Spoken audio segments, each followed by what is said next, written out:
안녕하세요. 헤어림교회 김성광 목사입니다. 예수님의 비유의 말씀, 비유의 세상. 참 흥미로울 것 같아요. 예수님의 그래서 말씀하신 비유 세상에 우리가 들어가서 그 세상을 우리가 바라볼 수 있다고 하는 거, 그래서 나에게 주는 큰 축복인 줄로 믿습니다. 큰 복이에요. 그래서 마태복음 13장에 보면 예수님의 비유의 장인데요. 첫 번째 비유가 뭡니까? 씨 뿌리는 자의 비유. 씨 뿌리는 자 비유였다면 두 번째 비유인데요. 같은 마태복음 13장에 나와 있는 비유의 말씀인데 두 번째 비유가 뭐냐면 가라지의 비유입니다. 가라지 비유. 그래서 이 가라지의 비유에 대해서 그 배경이 무엇이고 그 의미가 무엇이고 그리고 우리에게 주는 삶의 교훈이 무엇인가 이거를 우리가 찾아보자. 우리 같이 공부하는 차원에서 살펴보도록 하겠습니다. 특별히 서인신학교 신학생들 공부하신 분들 이 비유 공부 철저히 하시기 바랍니다.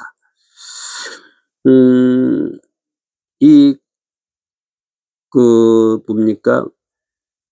비유의 그 배경, 그리고 그 비유가 우리에게 주는 교훈, 의미 무엇이지? 이런 것들을 우리가 찾아봐야 된다. 근데 이 가라지 비유를 보면 주제 선언이 있어요. 주제 선언이 뭐냐면 가장 큰 틀에서 이것을 가라지 비유를 판다면 그 가라지 비유 그전에 알곡과 가라지잖아요. 예수님 말씀은 알곡과 가라지. 알곡과 가라지. 이 비유를 통해서 악이 존재하는 세상 속에서 우리가 어떻게 살아야 될지. 이게 가장 큰 물음이에요. 이 가라지와 알곡과 가라지 비유 속에서.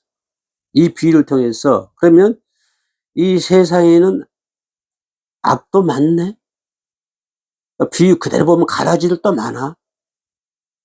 그죠? 그러면 가라지들도 많이 존재하고 있는데 가라지도 많이 존재하고 있는 이 세상에서 이 세상 속에서 우리의 자세는 어떤 자세를 가져야 되지? 지금 이걸 얘기하고 있는 거예요. 나는 그러면 어떻게 살아야 되지?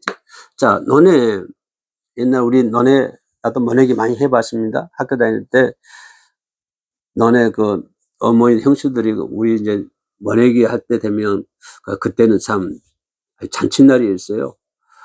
아주머니 돈 아주머니 한 30명이 나와가지고 일을 합니다. 30명이 쫙 나와서 일을 해요. 이제 양쪽에서 줄을 잡는 사람들이 줄 잡돼 있고 나는 이제 뭐 하냐면은 중학교 다닐 때인가 그러게 초등학교 다닐 때 뒤에서 이제 심부름 해주는 거예요. 그러니까 어떤 사람 뒤에는 뭐가 없으면은 뭐 갖다 주고, 그죠? 또 어떤 사람 뒤에는 뭐가 많이 남아더래. 그러면 뒤로 빼주고. 이 일을 이제 배급하는, 그 모내기 참 재밌었는데요. 모내기. 그러다가요, 한 30명이 이렇게 쭉, 재밌는 얘기인데, 본문만 같더니 30명이 쭉 이게 모내기를 하고 있는데, 뒤에서 이제 그 물뱀들 있잖아요. 뱀이 지나가보세요. 그러면 한 명이 뱀이야! 놀래. 그러면 전부 놀래. 30명이 전부 아줌마이, 어머야! 뭐, 뛰쳐나가요. 뱀은 유유히 흘러가죠. 유유히. 참 재밌었는데. 뭔 말 하려다, 내가 무슨 말 하려다 그러니까 나왔나 모르겠네. 그렇죠.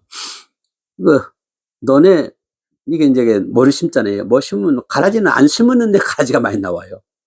너무 신기해요. 그러니까 뭐 심을 때 뭐가 이제 모판에서 뭐를 쫙 키우다가 애기 그걸 이제 이렇게 뽑아가지고 다시 이제 큰 놈으로 옮기시는데 분명히 가라지는 안 심거든요. 뭐만 심거든요. 진짜 이제 알맹이 벼. 근데 가라지는 안 심었는데 가라지가 나요. 많이 나요. 가라지가. 안 심었는데.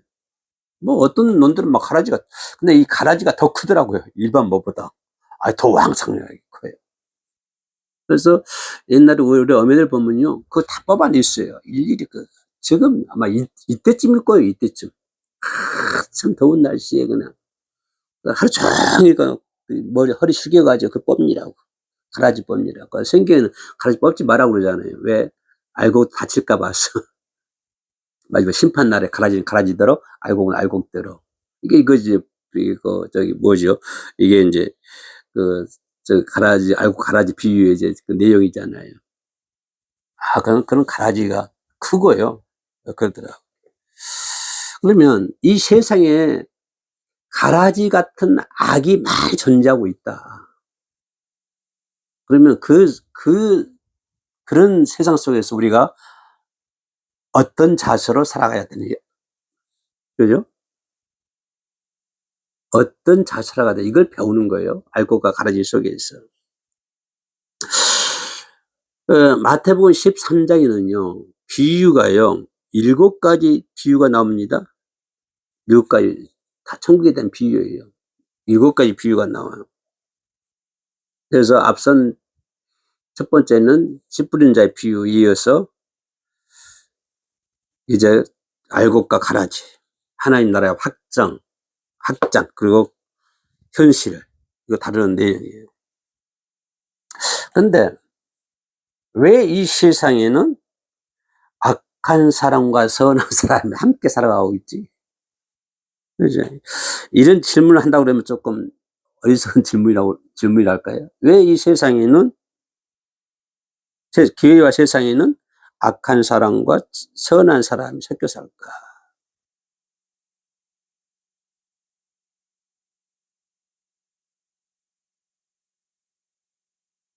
이럴 수 있잖아요. 우리 생각해 볼 때. 야, 알곡과 가라지를 볼 때 공부하면서 왜 이 세상에는, 교회와 세상에는 악한 사람과 선한 사람이지. 하나님께서 전부 다 악한 사람 다 빼버리면 골라내면 좋지 않을까? 편하지 않을까? 좀 중의 같은 질문일까? 중의 같은 생각일까요?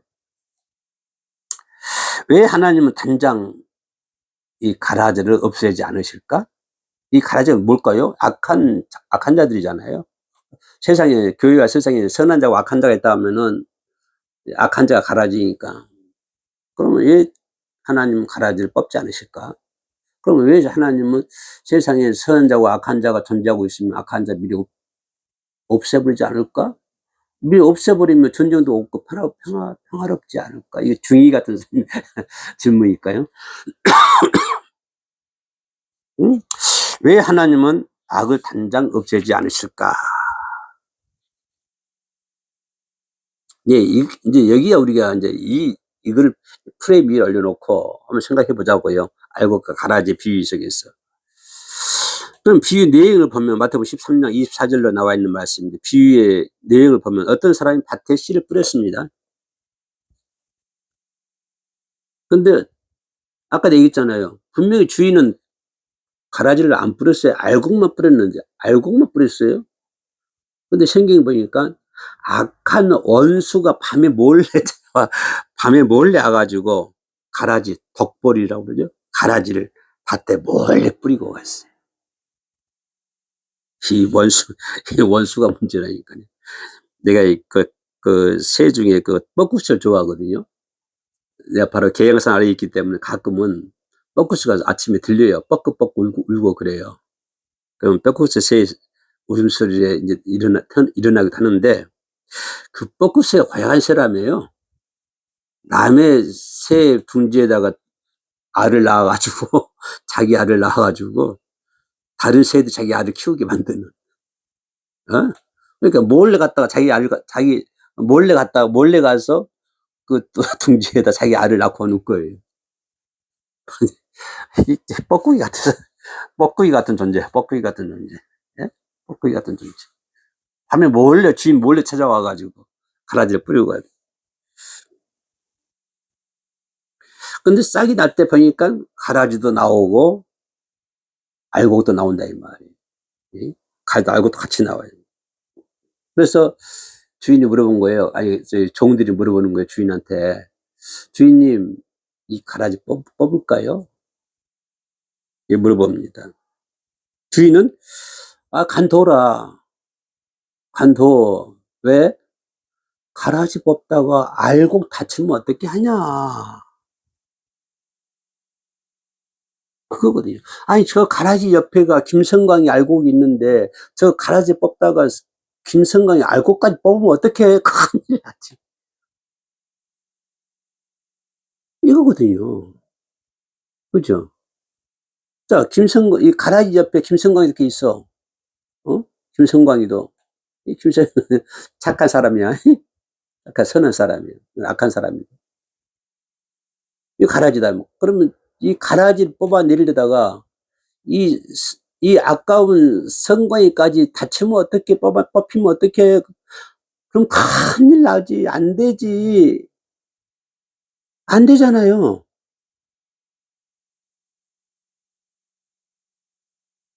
당연한 거 아니에요? 이 가라지 뽑다가 누구 얘기할까요? 어떤 저 권사님, 이 복은 목사님, 이 목사님도 같이 있어. 이렇게 알곡이야. 그런데 이 가라지 뽑다가 저 목사님까지 뽑히면 어떡해? 큰일 나지. 안 되죠. 주인이 뭐라고 그래? 뽑지 말어. 뽑지 마.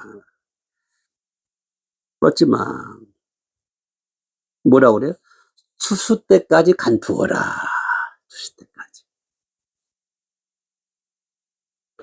근데 이 가라지 입장에서 보면 좋을 거 아니에요? 몰래 와서 뿌려놓고, 그죠? 다 거름도 주고, 주인이 거름도 주고, 때 되면 물도 빼주고, 물도 넣어주고, 그나. 응? 그 얼마나 가르쳐 좋겠어요. 그 옆에 있는 알곡은, 이 가라지 옆에 있는 이 알곡 성광이는 어떻게 하고? 아, 이 가라지 때문에 죽겠어. 어? 이 가라지 때문에 내가 길을 못 펴. 그것도 어떻게 해? 어떻게 해요? 참아야지. 그러면 이 선거 여기서 어떻게 해요? 어떻게 살아요? 그걸 알려주는 것이 알곡 가라지 비유예요. 그죠? 어떻게, 이 상황 속에서 어떻게 살아야 된다고 하는 것을 알려주는 것이 알곡과 가라지의 비유라니까요. 이게 교훈이 우리에게 주는 교훈. 응? 그러면 이런 상황 속에서 나는 어떻게 살까? 이 가라지 옆에 붙어 있는 이 성광이는 어떻게 살까? 그죠? 그걸 살 수 있는 비결을, 살 수 있는 방법을 알려주는 길이 뭐예요? 그 성경이죠. 아무튼 주인이, 그죠? 놔둬라. 언제까지? 추수 때까지. 그래서 추수 때가 되니까 가라지를 먼저 불사르고, 불사르어요. 즉, 한다 이 말이죠. 불사르고.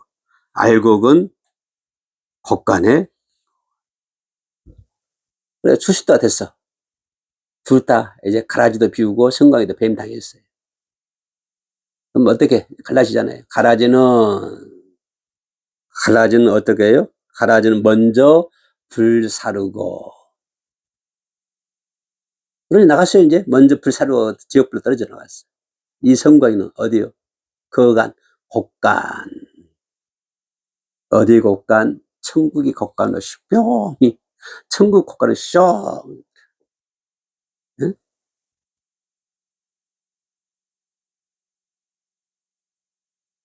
근데 이 가라지하고 알곡은요, 처음에는 잘 몰라요. 초기에는. 이것이 가라지인지 알곡인지 잘 몰라. 응? 처음에는 모른다니까요. 가라지인지 알곡인지 몰라.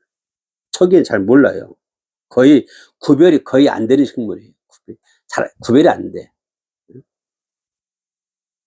그래, 거짓 성도, 악한 자, 사탄의 자녀들, 이거 상징하잖아요. 거짓, 거짓 성도, 성도는 성도인데 거짓 성도. 가라지예요? 가라지입니다. 성도는 성도인데 거짓 성도 누구예요? 알곡이에요? 아니요, 가라지죠, 가라지. 거짓 성도, 악한 자, 사탄의 자녀들. 몰라, 똑같아.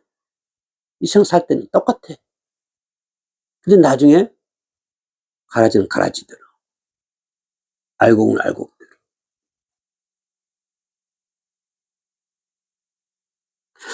그러면 내 생각 같으면은 그냥 빨리 가라지를 뽑아가지고 없으면 쓰겠는데, 얘기했죠? 내가 다칠까 봐서, 성공이 다칠까 봐서. 그러지 않는데요. 그럼 뭐, 결국 뭐예요? 하나님은요, 다 클 때까지, 추수할 때까지, 그죠? 다 곡식이 추수할 때까지, 그들을, 그 알곡을 다치지 않기 위해서 사랑하고 인내하는 거예요. 끝까지 사랑하고 인내하는 거야. 그러니까 성곽이 가라지 옆에 잘 살 수 있도록 하나님은 이 성곽인을 사랑하고, 이 성곽이 잘 자라서 천국 국가에 들어갈 수 있도록 하나님은 인내하면서, 그죠? 끝까지 인내하는 거예요. 끝까지 인내하는 거예요. 그러면 단장 심판하지 않습니다. 네?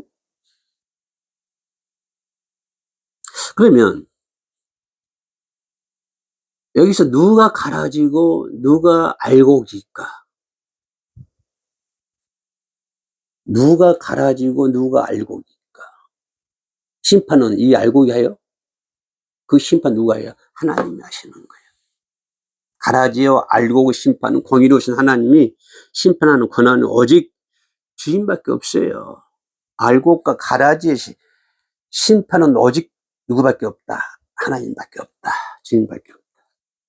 우리는 사람을 심판할 자격이 전무한 사람. 당신은 남을 판단할, 심판할 자격이 없어요. 그 누구에게도 주어지지 않아요.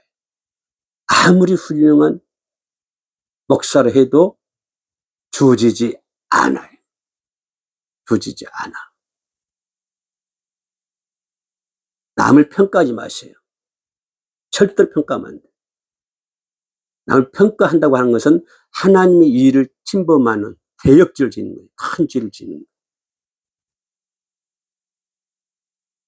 그래서 스스로 심판관이 되어 남을 정죄하거나 판단하면요, 남을 구별하면요, 하나님의 권위에 도전하는 거예요. 그래서 마지막 때 우리가 심판 안 해도요, 구별 안 해도 마지막 때 천사들 통해서 완벽하게 공의롭게 다 불지가 일어납니다. 내가 안 해도요. 내가 안 해도 다 해요, 하나님이. 다 해요. 나는 그거 신경 쓸 것이 없어. 구별할 것도 없고, 남을 구별할 것 없어요. 그거 전혀 신경 쓰지 마. 내 일만 하세요. 내 일만 해요, 내 일만. 남의 감나라, 뭐 밤날 하지 말고, 이 더운 세상에. 그죠? 그래서 가라지는 영원한 불에, 알곡은 아버지의 나라에 다 들어가는. 결론 가면요, 이 세상과 교회 안의 모습 보세요. 우리가 세상에 악을 보고, 또 교회 안에도 그런 거 많잖아요. 교회 안에 그 모순된, 그 모순과 악 많잖아요. 교회 안에도 많아요. 근데 그거 보고 실망하지 말라 하니까. 심판 누가 해? 하나님이 하신다니까. 내가 간나라 밤나라 하지 말라니까요. 교회 안에도 모순이 많고 죄가 많습니다. 세상에도 마찬가지. 응? 교회 안에도 잘못된 사람들 많아요. 악한 사람들 많아요. 모순이 많아요. 모순이 엄청 많아. 교회 안에도. 큰 게 크면 클수록 더 많아요. 교회 안에는 모순 투성이에요. 응? 그러나 그거 보고 실망하지 말라니까. 실망하지 말라. 그것 보고 실망하지 말고 남을 정죄하기보다 내가 먼저, 응? 내가 먼저 진실한 알곡으로 살아가고 있는가, 이게 문제지. 교회 안에 있는 모순, 잘못된 범죄들 이런 것 보고 실망하지 말고, 응? 그것 보고 실망하지 말고요. 남을 정죄하기, 그런 거 보면서 그 사람들 정죄하기보다 내가 해야 할 일은 뭐냐, 먼저 내가 할 일은 진실한 내가 알곡으로 살아가고 있는가, 이게 더 중요한 것이죠. 심판 누구께 맡겨? 하나님께 맡기라. 정죄 누구께 맡겨? 하나님께. 구별은 누구께 맡겨? 하나님께 맡기라. 그래서 우리는 항상 마지막 때를 기억하면서 거룩하고 깨어있는 신부가 되시기를 주의 이름으로 축원드립니다. 끝까지 시청해 주셔서 감사합니다. 샬롬.